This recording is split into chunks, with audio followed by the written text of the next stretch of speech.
Everyone, तो कैसे हैं आप सभी। मैं अरुणा चौधरी आप सभी का स्वागत करना चाहूंगी आपके अपने चैनल एपी टीचिंग क्लासेस पर। उम्मीद करती हूं कि अभी तक आपने चैनल को सब्सक्राइब कर लिया होगा, नहीं किया है तो सब्सक्राइब कर लें, क्योंकि हम इस पर डिस्कस करने वाले हैं आज एक महत्वपूर्ण टॉपिक जिसे कहते हैं बाल्यावस्था। बाल्यावस्था इससे पहले हमने इसी से पहली जो पूर्व अवस्था है शैशवावस्था उसको डिस्कस किया था। उससे संबंधित जितनी भी विशेषताएं, जितने भी क्वेश्चन अभी तक पूछे जा चुके हैं तो टीचिंग एग्जाम्स में उसे हमने अच्छी तरीके से एनालिटिकल ली समझा था, डिस्कस किया था। ठीक है, उम्मीद करती हूँ कि आपको सेशन समझ में आया होगा। आज हम उसके नेक्स्ट जो अवस्था है जिसमें बच्चा जो है बाल्यावस्था के पीरियड में होता है। यहाँ पर आप देखो कि शैशवावस्था में बच्चा क्या होता है, कंप्लीटली दूसरे पर डिपेंड होता है।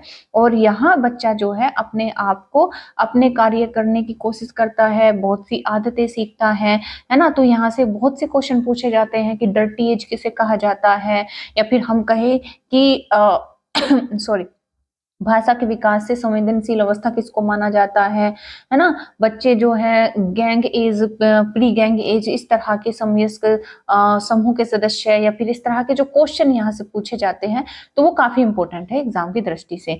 तो चलिए इसी के साथ में स्टार्ट करते हैं। आप आए हैं चैनल पर पहली बार तो चैनल को कर लेना सब्सक्राइब, क्योंकि हम यहाँ पर टीचिंग से संबंधित सारे कॉन्सेप्ट, सी टेट हो, एच टेट हो, या फिर यूपी टेट हो, सुपर टेट हो, सभी से संबंधित जो सीडीपी उनमें पूछे जाते हैं हम उसको यहाँ पर डिस्कस करते हैं।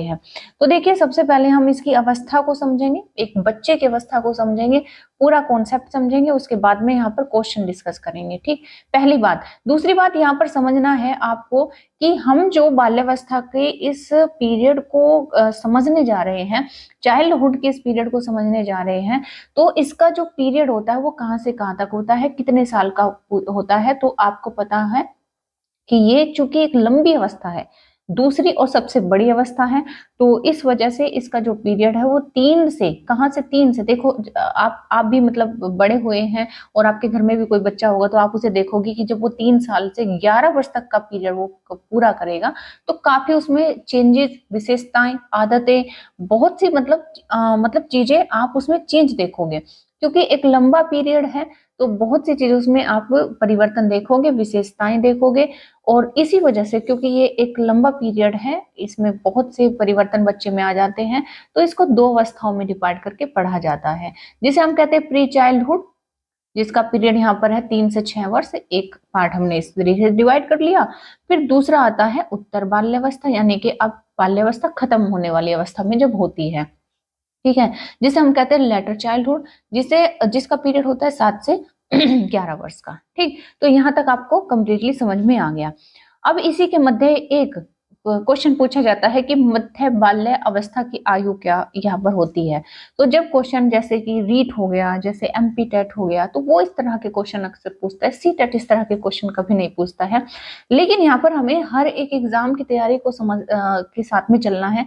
तो देखो, नोट यहाँ पर मैंने इसीलिए लगाया है कि जो मध्य बाल्यावस्था है, मध्य यानी कि इसके बीच में भी एक अवस्था काउंट की जाती है अलग अलग साइकोलॉजिस्ट के अनुसार, तो उसकी आयु यहाँ पर कितनी रखी गई है, तो वो रखी गई 6 से 11 वर्ष। ये आपको ध्यान रखना है। अब आप कंफ्यूज मत होना कि यहाँ पर जो पूर्व बाल्यावस्था खत्म हो रही है तो उसी के बीच को उसको एंड यहाँ पर उत्तर बाल्यावस्था में मतलब कंप्लीट इसमें दिखा दिया है, नहीं। इसमें क्या है कि मध्य बाल्यावस्था का जो पीरियड है उसमें पूर्व को नहीं ऐड किया गया है। ठीक है, पहली बात। और दूसरी बात यह है कि इसमें जैसी जो विशेषताएं होती है उत्तर बाल्यावस्था की, वही मध्य बाल्यावस्था में करीब करीब पाई जाती है, तो इसलिए मध्य बाल्यावस्था का जो पीरियड है 6 से 11 मान लिया जाता है।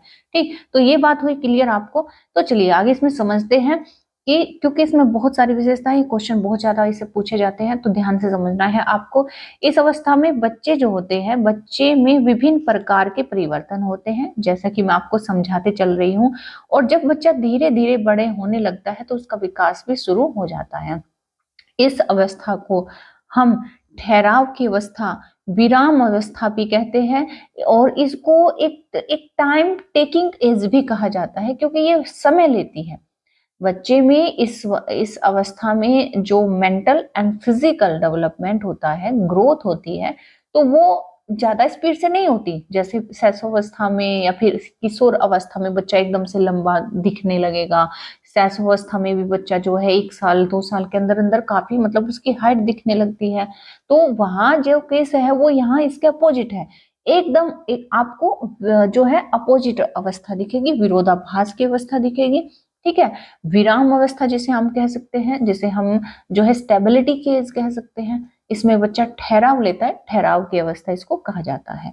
और ठहराव की अवस्था कहा जाता है तो इसमें बच्चे में काफी मतलब जो है मनोवैज्ञानिक रूप से अगर हम देखें, साइकोलॉजिकली और मेंटली एंड फिजिकली बहुत से चेंजेस में आते हैं। चलिए, रोज मनोवैज्ञानिक के अनुसार जो बाल्यावस्था है उसको क्या कहा गया है, मिथ्या परिपक्वता का काल कहा गया है। मिथ्या परिपक्वता जिसे हम झूठी अवस्था भी कह सकते हैं। झूठी अवस्था इसमें यहाँ पर क्यों कहा गया है, झूठी आयु, झूठी अवस्था क्यों कहा गया है, रोज इसको बाल्यावस्था को क्यों झूठी अवस्था कहते हैं? क्योंकि जैसे ही बच्चा उत्तर बाल्यावस्था में आता है, यहाँ पर उत्तर बाल्यावस्था में आता है तो उसमें एडोलसेंस के गुण आने लगते हैं। मतलब बच्चा जो है किशोर अवस्था के उसमें गुण विकसित होने लगते हैं। तो इस वजह से इसको झूठी आयु कहा गया है कि गुण तो आ रहे हैं किशोर अवस्था के और कहा जाता है उसको बालक, है ना। वो अपने आप को बालक नहीं मानता है, वो अपने आप को बड़ा मानता है कि मैं मैच्योर हो गया हूँ, बड़ा हो गया हूँ। जैसे बच्चे कहते भी हैं कि मैं अपना काम खुद करूंगा, मैं जानता हूँ, मुझे छोड़ो, मुझे जाने दो, मुझे यहाँ क्यों नहीं जाने देते, वहां क्यों नहीं जाने देते, खेलने क्यों नहीं देते हैं। वो अपने आप को बड़ा मानता है और हमें लगता है कि वो बालक है। और उसमें कहीं ना कहीं गुण डेवलप होने लगते हैं किशोर अवस्था के। तो इस वजह से रोज ने इसको मिथ्या परिपक्वता की अवस्था कहा है। यानी यहाँ पर मैच्योरिटी बच्चे में आने लगती है, लेकिन हल्की हल्की, जो छिपी हुई है, अभी पूरी तरह से बाहर नहीं निकली है। मिथ्या उसी को हम कहते हैं, झूठा हम उसी को कहते हैं जो पूरी तरह से स्पष्ट खुला नहीं है। ठीक है, तो इस वजह से इसको मिथ्या परिपक्वता का काल कहा जाता है। चलिए समझते हैं आगे इसकी विशेषताओं के साथ में, पूरा कॉन्सेप्ट क्लियर करते हैं। देखो यहाँ पर क्या है, विशेषता के साथ में पहली विशेषता क्या है कि मनोवैज्ञानिक के अनुसार इस अवस्था को समूह की आयु या फिर गैंग एज कहा जाता है। क्वेश्चन आपसे पूछ लिया जाएगा, गैंग एज या फिर समूह की आयु किसे कहा जाता है? फिल इन द ब्लैंक्स में निम्नलिखित में से बताओ, शैशवावस्था, बाल्यावस्था, किशोर अवस्था या फिर निम्नलिखित में से कोई नहीं। तो देखो यहाँ पर मनोवैज्ञानिकों के अनुसार इसी अवस्था को समूह की अवस्था क्यों कहा गया, गैंग अवस्था क्यों कहा गया? क्योंकि जब बच्चा होता है शिशु, जब बच्चा होता है छोटा, तो वो खेलता है खिलौनों से। लेकिन अब बच्चा क्या है कि वो 3 साल का हो चुका है, तो वो घर में तो रुकेगा नहीं, वो आस पड़ोस में जाएगा या फिर आस पड़ोस के बच्चे उसके पास में आएंगे। ठीक है, और जब वो 5 साल का हो जाता है तो हम उसे स्कूल में भी भेजते हैं, भेजते हैं कि नहीं भेजते हैं, भेजते हैं। तो यहाँ पर जो है बच्चे बहुत सारे आपस में गैदरिंग करके चीजों को खेलते हैं, या फिर कह सकते हैं कि कोई ना कोई एक्टिविटी करते हैं। वो ग्रुप में रहते हैं, वो गैंग में रहते हैं, समूह में रहते हैं। किस में रहते हैं? समूह में रहते हैं। वो अकेला बच्चा सिर्फ और सिर्फ शैशवावस्था में खेलता है जब तक वो शिशु होता है। बाद में बच्चे अपने जो है फ्रेंड्स बनाना शुरू कर देते हैं। आपने भी देखा होगा, स्कूल में जाते ही बच्चे 1-2 दिन रोएंगे, अगले दिन पता चलेगा कि उनके फ्रेंड्स बन गए। ठीक है, तो वो उनके लिए खाना ले जाएंगे, चॉकलेट ले जाएंगे, टॉफी ले जाएंगे, एक्स्ट्रा जो है चीजें ले जाएंगे कि कोई भी नाम हम सजेस्ट वो कर लेते हैं, इमेजिन कर लेते हैं कि अमन जो है, अमन के पास में पेंसिल नहीं है, मुझे ले जानी है ना। तो ये इस तरह से बच्चे क्या होते हैं, अपने समूह बनाने लगते हैं, अपना गैंग बनाने लगते हैं। इस वजह से इसको गैंग एज कहा गया है। कुछ मनोवैज्ञानिकों ने इसे स्मार्ट एज कहा है या चुस्ती की आयु कहा है। बच्चे बड़े फुर्ती में रहते हैं, मतलब इतना इतना कह सकते हैं कि उनको झटपट झटपट हर एक रिजल्ट चाहिए, हर एक काम चाहिए फटाक से, जो उन्होंने मांग लिया तो वो उसको जो है तुरंत चाहिए उनको। ठीक है, भूख लगी है तो खाना तुरंत चाहिए। इस तरह से फोन मोबाइल चाहिए तो मोबाइल तुरंत उन्होंने मांगा है तो चाहिए, नहीं तो पैर पटकने लगते हैं, नहीं तो जमीन पर लेट जाते हैं ना। चुस्ती की मतलब उनको आलस नहीं आता, उनको दिन भर वो खेलते रहेंगे, कूदते रहेंगे तो भी नहीं सोएंगे।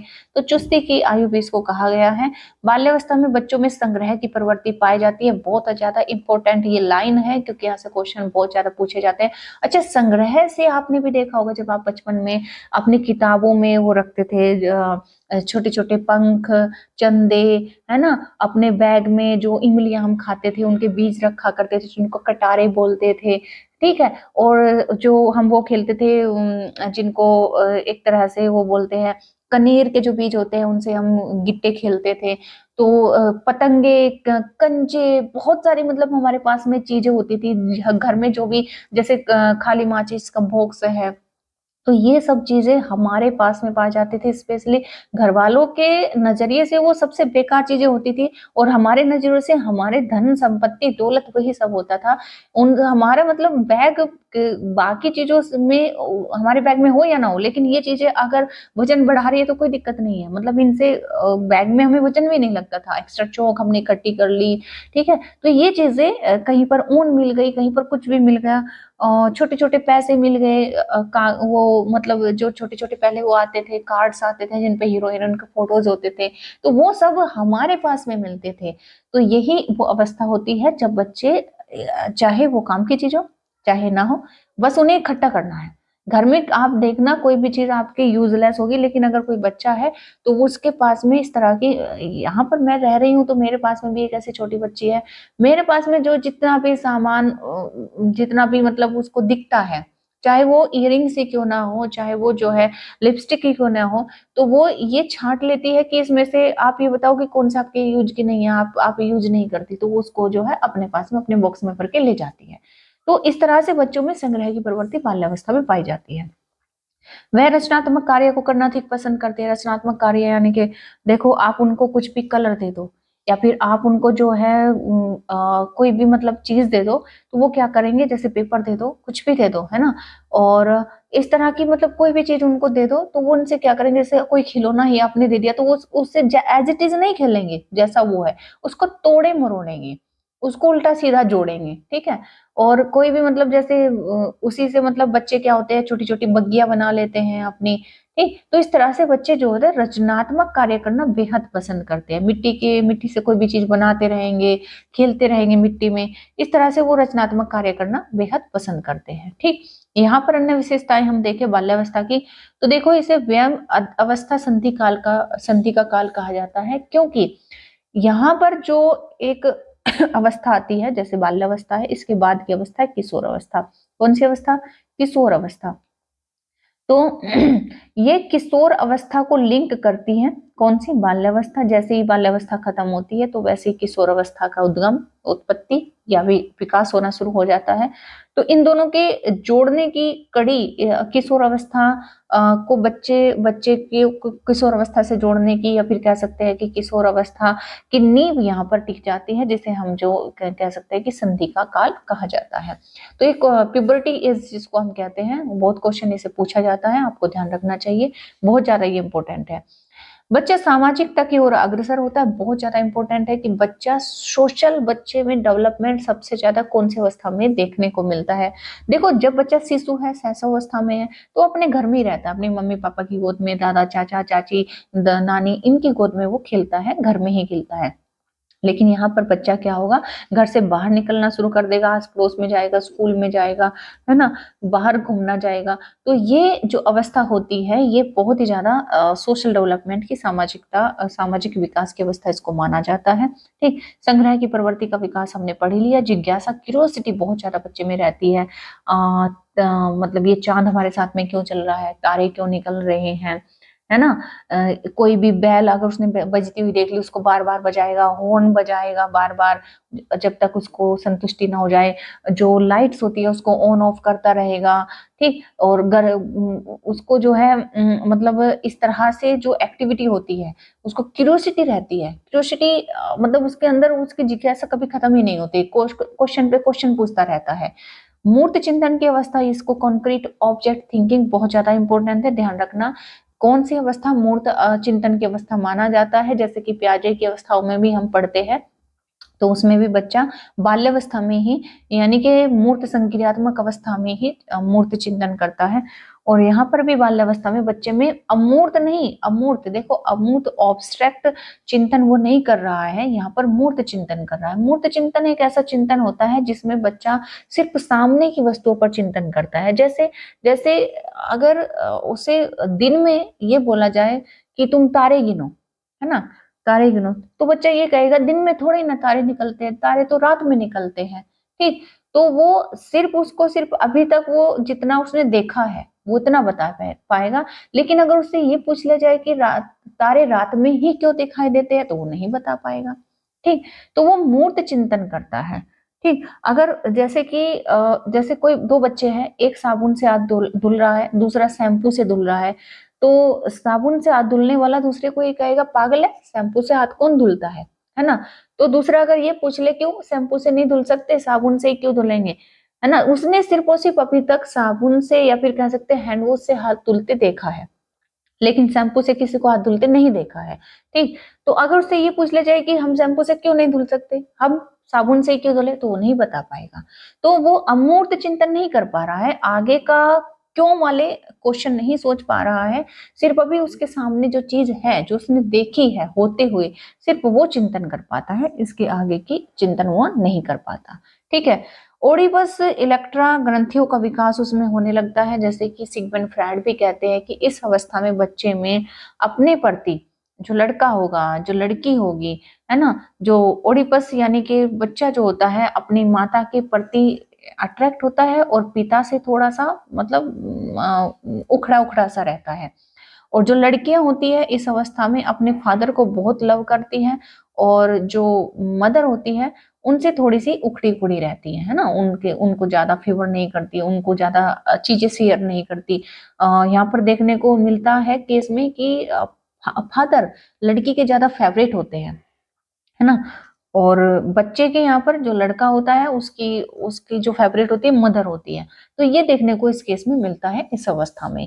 इस वजह से ओडिपस इलेक्ट्रा एक ऐसा मतलब एक ऐसा कह सकते हैं कि मानसिक एक संरचना है, जिसमें बच्चे जो होते हैं एक मानसिकता बना लेते हैं अपने माता और अपने पिता के प्रति। खेल की अवस्था से वो कहा जाता है। देखो हमने अगर खिलौनों की अवस्था हम देखें, हमने खिलौनों की अवस्था पढ़ी थी कौन सी, शैशवावस्था, और खेल की अवस्था हम यहाँ पर पढ़ रहे हैं बाल्यावस्था। यहाँ पर बच्चे खिलौनों से नहीं खेलते हैं, आपस में खेल खेलते हैं। साथ ही संगति बढ़ाने की अवस्था, साथ ही संगति बढ़ाने की अवस्था उत्तर बाल्यावस्था जिसे कहते हैं। बच्चे जो जैसे जैसे बाहर निकलते हैं, स्कूल जाते हैं, उत्तर बाल्यावस्था में ही जाते हैं वो। ठीक है, जैसे 5-6 साल के हो जाते हैं तो उत्तर बाल्यावस्था में वो स्कूल में जाना शुरू कर देते हैं, तो साथ ही संगति बढ़ने की उनकी अवस्था कहा जाता है। गिरोह अवस्था या प्री गैंग टोली जिसे एज हमने अभी डिस्कस हम कर चुके हैं, तो टोली आयु भी उसको कहा जाता है। अन्य विशेषताओं की बात करें तो यहाँ पर भाषा बहुत ज्यादा इंपॉर्टेंट है, ध्यान रखना, बहुत ज्यादा ये पूछा जाता है कि भाषा अर्जन की दृष्टि से संबंधित संवेदनशील अवस्था कौन सी अवस्था है, बाल्यावस्था है, शैशवावस्था है, किशोर अवस्था है ना? या फिर अगर यहाँ पर फिर से स्पेसिफाई करके ये पूछ लिया जाए कि भाषा की दृष्टि, भाषा अर्जन की दृष्टि से संवेदनशील अवस्था कौन सी है, प्रारंभिक बाल्यावस्था या फिर उत्तर बाल्यावस्था, तो देखो शैशवावस्था के बाद में तो प्रारंभिक बाल्यावस्था ही तो आएगी, उत्तर बाल्यावस्था तो इसके बाद आएगी ना। तो बच्चे में भाषा विकास तो शैशवावस्था से शुरू हो जाता है, तो उसे प्रॉब्लम कहाँ पर आएगी, तो प्रारंभिक बाल्यावस्था में आएगी ना। संवेदनशील का मतलब वही होता है, उसे प्रॉब्लम कठिनाई कब आएगी, शब्दों को बोलने में, पूरा सेंटेंस बोलने में।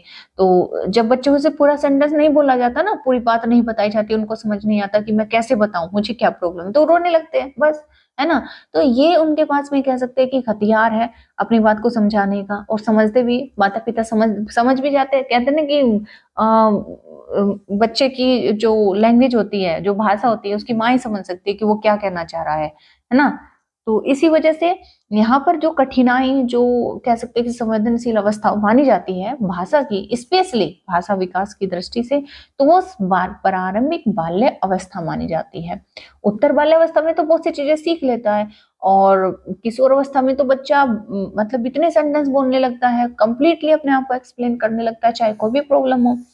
प्रतीकात्मक खेल की अवस्था, प्रतीकात्मक खेल की अवस्था का मतलब यहाँ पर यही है कि जो चीजें उसके सामने है वो मतलब एक तरह से इमेजिनरी वाले खेल नहीं खेलता है, जैसे हम किशोर अवस्था में खेलते हैं, है ना। जैसे हम कह सकते हैं कि वीडियो गेम खेलने लग गए या फिर कुछ ऐसे नहीं, वो चीजों से खेलता है, प्रतीकों से खेलता है, या तो उसके सामने कुछ कह सकते हैं कि जैसे बॉल, फुटबॉल, कैरम बोर्ड, या फिर बहुत से ऐसे खेल है जो हम ऑब्जेक्ट से खेलते हैं।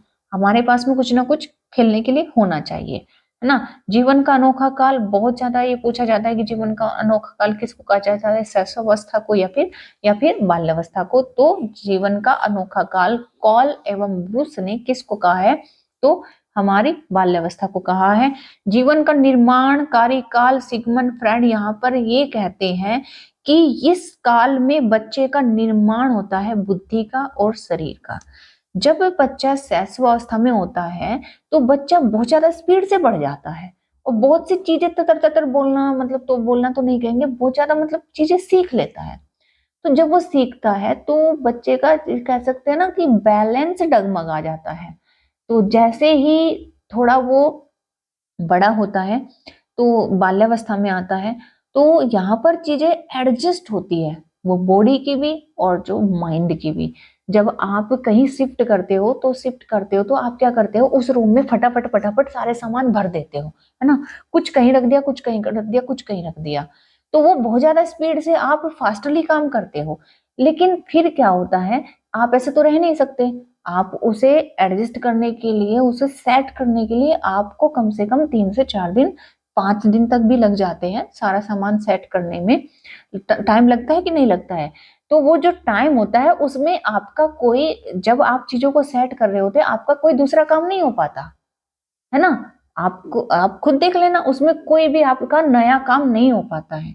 तो यहाँ पर इसी वजह से निर्माणकारी अवस्था, इसको सिगमंड फ्रायड ने ये कहा है कि यहाँ पर सिर्फ निर्माण होता है।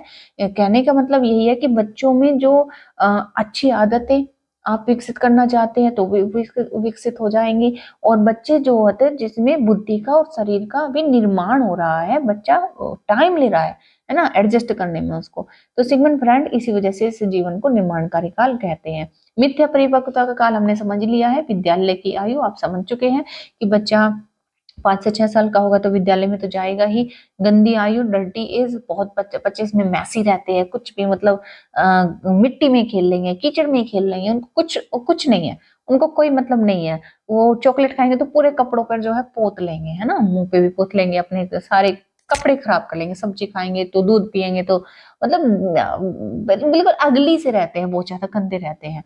नए कौशलों के विकास का स्वर्णिम काल है। यहाँ अगर आप बच्चे को कुछ भी उसमें डेवलप करना चाहते हैं, जैसे कि अच्छी अच्छी आदतों का निर्माण ही कर लो, कह लो, जिसमें हम बच्चे को टॉयलेट ट्रेनिंग भी देते हैं और नमस्ते पैर छूने की ट्रेनिंग भी देते हैं, नमस्ते करने की, अपनी अपनी चीजों को व्यवस्थित तरीके से रखने की ट्रेनिंग भी देते हैं। सुबह सुबह मॉर्निंग में ब्रश करना और ये नहाना, इस तरह की ट्रेनिंग हम देते हैं, है ना।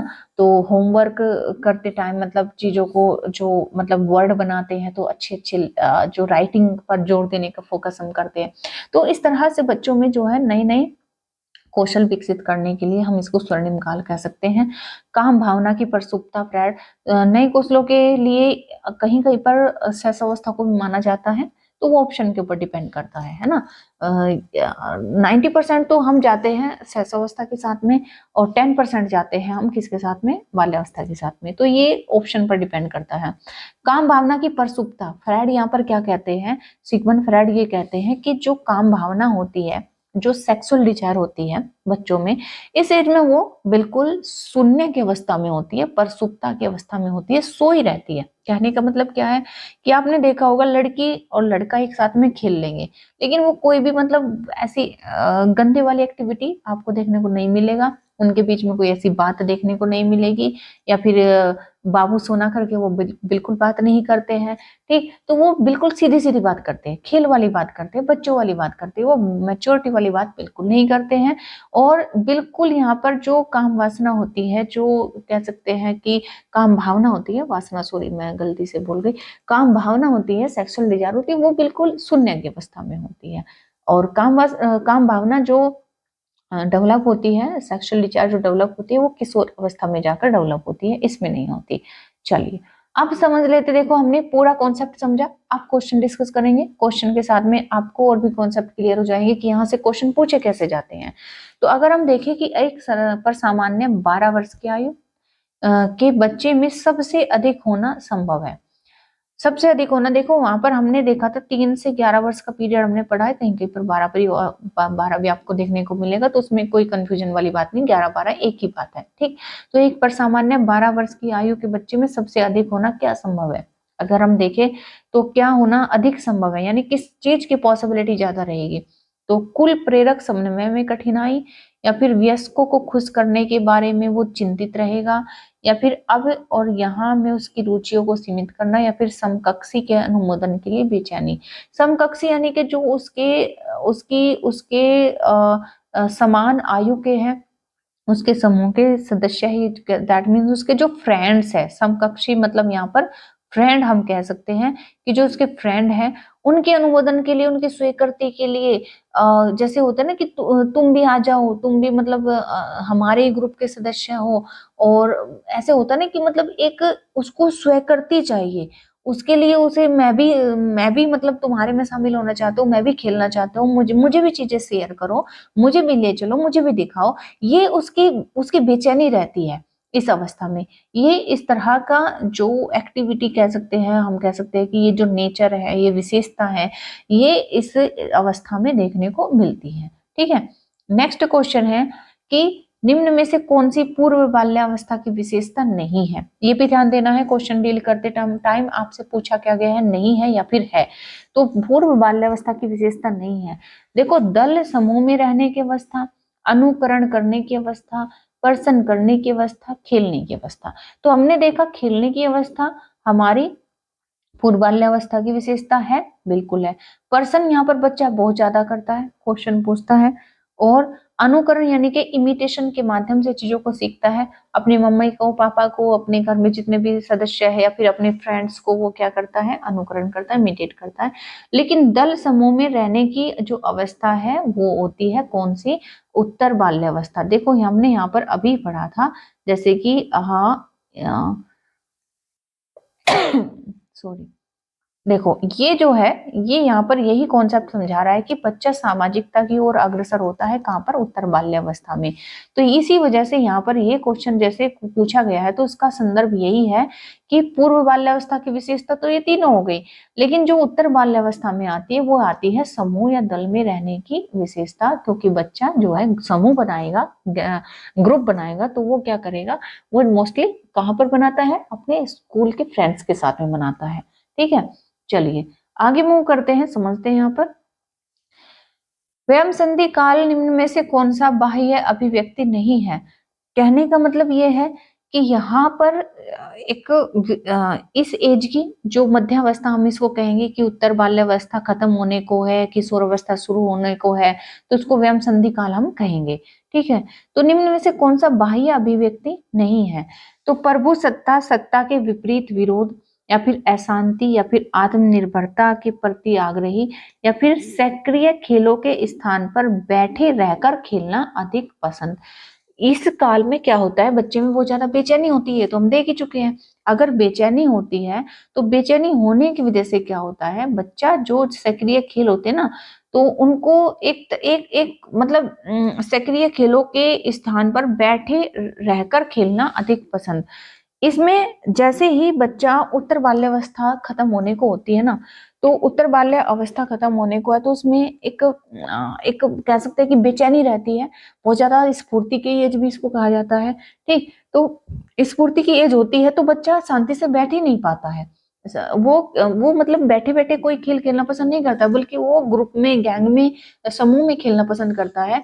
तो ये इसकी विशेषता नहीं है, ठीक है। ये हम कह सकते हैं कि ये इसको अभिव्यक्त नहीं करता है, रिप्रेजेंट नहीं करता है। तो सक्रिय खेलों के स्थान पर बैठे रहकर खेलना अधिक पसंद नहीं, इसका अपोजिट पसंद होता है, यानी उसको ग्रुप में, गैंग में, समूह में खेलना पसंद होता है, ना कि बैठकर खेलना पसंद होता है, ठीक है। क्लियर हुआ? नेक्स्ट क्वेश्चन है, यहाँ पर समझेंगे कि दल या गैंग का सदस्य होने से सामाजिकरण उत्तर बाल्यावस्था में बेहतर होता है। बिल्कुल सही बात है।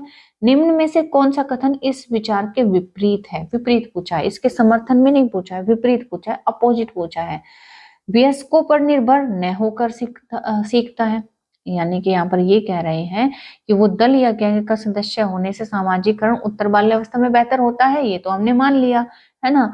लेकिन अगर इसका उल्टा देखा जाए, इसका विपरीत विचार हम देखें तो वो कौन सा है कि बच्चा क्या करेगा कि यानी उसका सामाजिकरण कब बेहतर होगा, यदि वो वयस्कों पर निर्भर न होकर सीखता है, यानी या फिर जिम्मेदारियों को निभाना सीखता है, या फिर अपने समूह के प्रति वफादार, या फिर गैंग के सदस्यों से झगड़ा करना। तो देखो उसका बेहतर सामाजिकरण कब होगा, जब वह वयस्कों पर निर्भर न होकर सीखेगा, यानी कि खुद से सीखेगा, है ना। ये इसके समर्थन में है, हमें विपरीत ढूंढना है तो पहले समर्थन वाले निकाल लेते हैं ना। जिम्मेदारी को निभाना सीखता है ना, अपने कामों को खुद करना वो सीखता है, तो भी उसका जो है बेहतर सामाजिकरण होगा। और अपने समूह के प्रति वो वफादार रहे, जो जिस समूह का वो सदस्य है उसके प्रति वो वफादार रहे, तो तभी उसका अच्छा सामाजिकरण होगा। लेकिन अगर उसने अपने गैंग के सदस्यों से झगड़ा किया, तो ये बताओ कि कौन उसे एक्सेप्ट करेगा, कौन उसे अनुमोदित करेगा, कोई नहीं करेगा, तो उसका सामाजिक विकास क्या अच्छा हो पाएगा, नहीं हो पाएगा। तो इस वजह से गैंग के सदस्यों से झगड़ा करना इसके विपरीत है। ठीक, नेक्स्ट क्वेश्चन है कि निम्न में से कौन सी बाल्यावस्था की एक विशेषता नहीं है। बाल्यावस्था की विशेषता की अगर हम बात करें, हमने देखा अभिवृद्धि में स्थिरता, हाँ बिल्कुल होती है। सामूहिकता की प्रबलता, बिल्कुल होती है। जिज्ञासा की कमी, या फिर समूह एवं खेलों में सहभागिता, ये भी होता है, समूह एवं खेलों में सहभागिता भी होती है। लेकिन जिज्ञासा की कमी नहीं होती, जिज्ञासा बहुत ज्यादा होती है, बच्चा बहुत ज्यादा जिज्ञासु होता है, तो ये हमारी विशेषता नहीं है। चलिए नेक्स्ट है क्वेश्चन कि रोज के अनुसार विकास की कौन सी अवस्था को मिथ्या परिपक्वता का काल कहा जाता है। ये क्वेश्चन काफी टाइम से आया हुआ है, यहाँ पर सिर्फ एक बार का हमने ऐड किया है। ठीक, तो देखेंगे यहाँ पर कि मिथ्या परिपक्वता का काल किसको कहा गया है, तो ऑप्शन के अकॉर्डिंग हम देखेंगे यहाँ पर बाल्यावस्था को कहा गया है। नेक्स्ट है कि मूर्त परिस्थितियों के माध्यम से, देखिए मूर्त परिस्थितियां हैं, अमूर्त नहीं है, ठीक है। मूर्त परिस्थितियों के माध्यम से समझने लग जाना निम्नलिखित में से किस अवस्था से संबंधित है। तो जब बच्चा मूर्त विचार, मूर्त परिस्थितियों, प्रतीकात्मक चिंतन के माध्यम से सीखता है, तो वह बच्चा कौन सी अवस्था में होता है, पहली तो बात बाल्यावस्था में होता है। दूसरी बात, क्योंकि यहाँ पर जो है विचार की बात है, किसकी बात है, विचार की बात है, समझने की बात है, तो समझना सामाजिक कैटेगरी में नहीं, बौद्धिक विकास में आता है। किस में आता है, बौद्धिक विकास में, क्योंकि हम बुद्धि से ही तो चीजों को समझते हैं, सोचते हैं, तो समाज से थोड़ी ना सोचते हैं, है ना, तो वो बौद्धिक विकास है। नेक्स्ट क्वेश्चन है कि इनमें से कौन सी बच्ची मध्य बाल्यावस्था में होगी, यानी कि आपको विशेषता ढूंढनी है और फिर बताना है कि कौन सी जो है मध्य बाल्यावस्था से मैच कर रही है। एक बच्ची जिसने अभी सामाजिक संदर्भों में नकल करना सीखना शुरू किया है, या फिर एक बच्ची जो अमूर्त विचारों को आसानी से पालन कर सकती है, यहाँ पर अमूर्त विचार है, ध्यान देना। एक बच्ची जो सकारात्मक खेलों में शामिल नहीं हो सकती, एक बच्ची जो तार्किक रूप से तर्क कर सकती है और संरक्षण कर पाती है। ठीक है, देखो एक बच्चे जिसने अभी सामाजिक संदर्भों में नकल सीखना शुरू किया है, अगर यहाँ पर अनुकरण होता, क्या होता, अनुकरण होता, यही हमारा ऑप्शन ठीक हो जाता, लेकिन यहाँ पर नकल है, नकल हम उसको नहीं कहेंगे, हम उसको अनुकरण कहेंगे, इमिटेशन कहेंगे। इमिटेशन के माध्यम से बच्चा बाल्यावस्था में चीजों को सीखता है। यहाँ पर बच्चा अमूर्त नहीं मूर्त विचार कर पाता है, तो ये भी हमारा जो है गलत हो जाएगा। एक बच्ची जो सकारात्मक खेलों में शामिल नहीं होती, यहाँ पर बच्चे सकारात्मक खेलों में, कोऑपरेटिव खेलों में शामिल होते हैं, यहाँ पर इन्होंने कह दिया कि नहीं होती है, तो ये भी विशेषता नहीं है। एक बच्ची जो तार्किक रूप से तर्क कर सकती है, यानी कि लॉजिकली थिंकिंग वो कर पा रही है और संरक्षण कर पाती है, या संरक्षण का मतलब ये होता है कि उसे 10 के सिक्के दे दो या फिर 10 का नोट दे दो, तो उसे पता है कि दोनों इक्वल है। ठीक है, समझ गए, एक एक करके 10 सिक्के दे दो या फिर 10 का नोट दे दो, तो उसे पता है ये भी 10 है, ये भी 10 है, दोनों के बराबर है, तो वो संरक्षण भी कर पाती है। तो ये विशेषता होने की वजह से हम कह सकते हैं कि मध्य बाल्यावस्था या फिर बाल्यावस्था, कोई भी अवस्था यहाँ पर स्पेशली करके दे दिया मध्य बाल्यावस्था, तो जरूरी थोड़ी ना है, ये भी ये विशेषता बाल्यावस्था की भी है, प्रारंभिक बाल्यावस्था की भी है, उत्तर बाल्यावस्था की भी है। ठीक, क्लियर हुआ। चलिए आगे बढ़ते हैं। भाषार्जन के संदर्भ में निम्नलिखित में से कौन सा चरण संवेदनशील है, जैसे कि हमने डिस्कस किया था, तो इसमें कंफ्यूजन नहीं होना चाहिए। जन्म पूर्व अवस्था, प्रारंभिक बाल्य अवस्था, किशोर अवस्था या फिर वयस्क अवस्था, तो हमारा आंसर हो जाएगा प्रारंभिक बाल्य अवस्था। ठीक, क्लियर हुआ। नेक्स्ट है कि बाल्यावस्था से क्या अभिप्राय है। बाल्यावस्था से क्या अभिप्राय है? क्या ये एक सामाजिक संरचना है, क्या ये एक शारीरिक संरचना है, या फिर जन्म से लेकर सिर्फ विद्यालय जाने तक ये है, या फिर ऐसी अवधि है जो जिसमें सिर्फ मात्रात्मक परिवर्तन होते हैं? नहीं, मात्रात्मक परिवर्तन के साथ साथ में गुणात्मक भी होते हैं, है ना।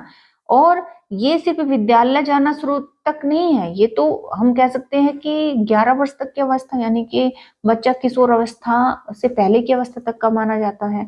और ये शारीरिक नहीं, शारीरिक के साथ साथ में ये बौद्धिक, सामाजिक ये सब तरह की संरचना है। और विशेषता यह है किस प्रकार की संरचना है, क्योंकि इसमें बच्चा समाज से जुड़ता है, तो हम कहेंगे कि यह सामाजिक संरचना है। कैसी संरचना है? सामाजिक संरचना है, ठीक है। तो इस तरीके से हमने बाल्यावस्था से संबंधित हर एक विशेषता को डिस्कस किया, समझा कि गंधी अवस्था क्यों कहा जाता है, व्यम संधि की अवस्था क्यों कहा जाता है, प्यूबर्टी जिसे कहते हैं, ठीक है। और अनोखा काल क्यों कहा जाता है, स्वर्णिम काल क्यों कहा जाता है। और अगर हम देखें इसे स्वकेंद्रित अवस्था क्यों कहा जाता है। स्वकेंद्रित का मतलब यहाँ पर बच्चा जो होता है अपने आप से प्रेम करता है, सेंट्रलाइज्ड होता है। और स्व प्रेम यानी कि नार्सिसिज्म एक यहाँ पर विशेषता डिस्कस किए बिना रह गई। नार्सिसिज्म जिसे कहते हैं स्व प्रेम, यानी अपने आप से प्रेम करता है, अपनी चीजों से प्रेम करता है, तो नार्सिसिज्म या फिर स्व प्रेम की अवस्था भी इसको कहा जाता है, ठीक। तो इस तरह से हमने देखा कि यहाँ पर बहुत सी विशेषताएं हमने डिस्कस की, बहुत से गुणों को जिसमें जो बच्चे में आ जाते हैं, समझा किस तरीके से को मनोवैज्ञानिकों ने इसको, जैसे कि सिगमंड फ्रायड ने इसको जो है उसको प्रसुप्ति की अवस्था भी कहा है, ठीक है। तो हर एक कॉन्सेप्ट को हमने क्लियर किया है, साथ साथ में क्वेश्चनों को भी जो है समझा है। तो उम्मीद करती हूँ ये सेशन आपको समझ में आएगा और बाकी लोगों को भी आप शेयर करें जिनके लिए वैल्यूएबल हो सकता है। थैंक्स फॉर वॉचिंग, मिलते हैं नेक्स्ट क्लास में, तब तक के लिए रहना अगली क्लास के लिए तैयार। इसमें कोई भी डाउट हो, कोई भी क्वेरी हो तो जरूर बताना कमेंट बॉक्स में कमेंट करके। और सीधा चैनल से जुड़ने के लिए आप चैनल को कर लीजिए सब्सक्राइब। तो मिलते हैं नेक्स्ट क्लास में। थैंक यू फॉर वॉचिंग, ठीक है। Thank you, take care, bye bye.